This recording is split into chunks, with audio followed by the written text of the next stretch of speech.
قبل إغلاق الميركاتو الرجاء يستعد لإبرام صفقات جديدة. المهم نبداو بمهدي قرناص لاعب الفتح الرباطي قريب من التعاقد مع الرجاء الرياضي. المهم حيت كاين خصاص في الظهير الأيمن.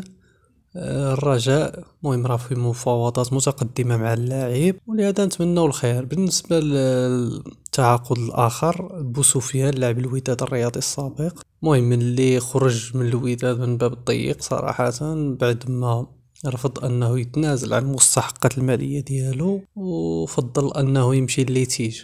المهم في الساعات المقبلة ان شاء الله واحد نسبة كبيرة الرجاء غادي دير تعاقدات ومنهم هاد اللعابة. واحد نسبة كبيرة ان بوسفيان يقدر يسيني حيت الرجاء معولين يبيعوا بوسوق في الصيف. المهم خصهم اللي يعوضهم، قالوا اللهم نديوه دابا واخا ما يلعبش بزاف، المهم في الصيف يكون واجد. وكاينه ايضا هضره على بنو الناس لاعب الترجي السابق وصامبو، حتى بولي صامبو كاين في مخططات الرجاء ولكن كابلون بي.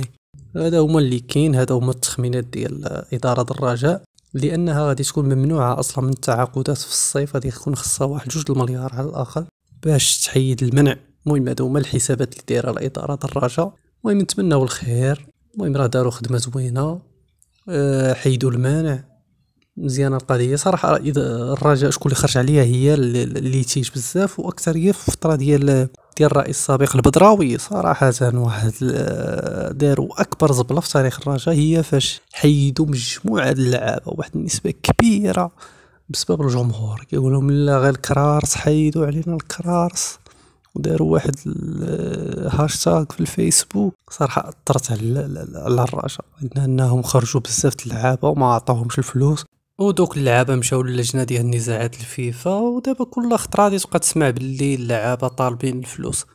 غادي من هنا واحد 3 سنين ما كاين غير الشحيط. نتمنوا الخير لجميع الانديه المغربيه. المهم ما تنساوش اخوتي بقاو تجمجموا الفيديوهات باش بقاو يطلعوا الفيديوهات ديالي ديما عندكم.